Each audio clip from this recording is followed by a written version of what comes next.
Добрый день, коллеги. Коллеги, которые у нас здесь сейчас, и мы имеем возможность видеть вас, ваши глаза. И, конечно, безусловно, рады, что многих людей я знаю. Также, коллеги, в прямом эфире мы сегодня работаем не только здесь, в Москве, в Музее Победы, но и в прямом эфире. Поэтому очень рада, что вы подключились, смотрите, и вам в целом интересна тематика развития некоммерческого сектора. Мастерская называется «Медиашкола НКО. Как подружить медиа и некоммерческие организации». Мы эту мастерскую провезли по всей стране. У нас были мероприятия в разных городах, в Липецке, в Казани. И мы очень рады, что на форуме сообщества эта мастерская, это, конечно, это не конечная точка, а это такой финал этого года, когда мы можем поднять эту тему уже у себя в Москве и привлечь сюда спикеров. Меня зовут Юлия Загитова, я секретарь Союза журналистов России, основатель медиашколы НКО и член общественной палаты. С этого года, в апреле, меня дружно приняли в свой круг. Вот. И рядом со мной мои коллеги, это Евгения Лобачева, это директор дирекции рекрутинга Национального регистра доноров костного мозга, и Ольга Кривц, пиар-продюсер портала «Открытое НКО». Мне очень повезло, что эти спикеры стали моими партнерами, и с Евгенией, и с «Открытым НКО» тоже мы постоянно взаимодействуем по своей специфике. Сейчас вот буквально у нас был такой короткий разговор с коллегами, я услышал вот это слово. Я вырву из контекста, да, но примерно то же самое я слышу постоянно. Когда коллеги с НКО или с медиа говорят: ну мы не хотим попиариться, но мы хотим рассказать. Вот я хочу сказать вам следующее, что наша мастерская, она как пиарится. И как не стыдно вам пиариться, потому что кому, как, мне кажется, некоммерческим организациям нужно пиариться.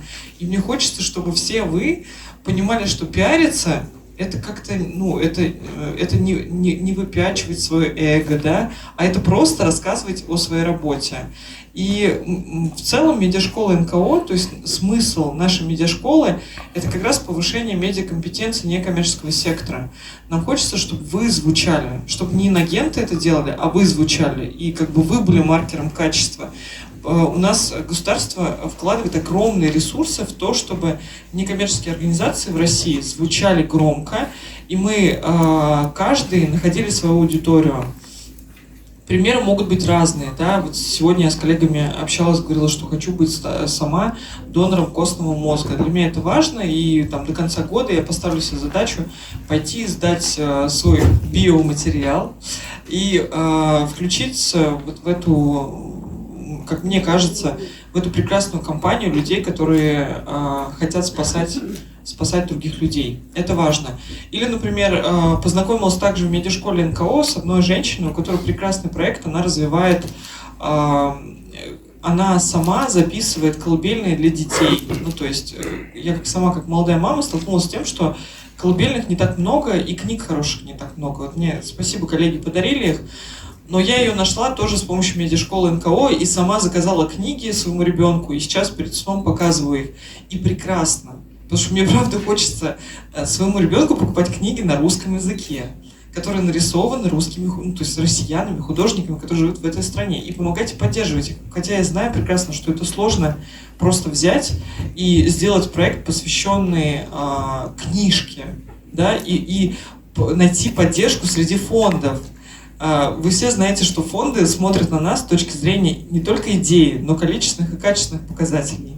И это сложно дать понять, то есть какой количественный и качественный показатель должен быть у книжки для ребенка. Да? Я представляю, как многим сложно это делать. И поэтому мне хочется, чтобы внутри по результату этой мастерской вам не стыдно было пиариться. И вы могли подойти и сказать: да, я пиарюсь, да, я хочу, чтобы про мой проект знали все. И это, наверное, самое важное, это моя боль, поэтому я ее вот прям проговариваю, да, и это боль не только моя, но еще тысячи организаций, которые к нам постоянно обращаются. У нас сейчас идет 2 проекта, поддержанных фондом президентских грантов, я про них должна вам сказать. Первый проект — это сообщество медиашколы НКО, и 1 декабря в Общественной палате у нас будет форум, который будет посвящен как раз медиакомпетенциям. Если у вас есть возможность приехать, приезжайте. Кроме этого, 50 человек, которые активно проходят курсы на сайте schoolnko.ru, смогут бесплатно приехать из своего региона, поселиться в Москве и прийти на этот форум. Для этого нужно просто активно проходить курсы и собирать баллы. Эти баллы потом можно обменять на эту поездку. И второй проект флагманский, который мы проводим, и про него тоже важно знать. Мы отобрали 60 лидеров социальных изменений. Спасибо фонду президентских грантов за эту формулировку. И сейчас занимаемся их продюсированием. Мы просто взяли 60 взрослых людей, создаем коммуникационные стратегии, и в течение года будем помогать им вести социальные сети и генерить как можно больше публикаций с их упоминаниями. Потому что, правда, для меня внутри важно, чтобы лидеры некоммерческого сектора чаще звучали в СМИ и в соцсетях. Мне кажется, это самые настоящие лидеры социальных изменений, это настоящие ньюсмейкеры, за которыми не просто слова, а действия. Вот это правда важно.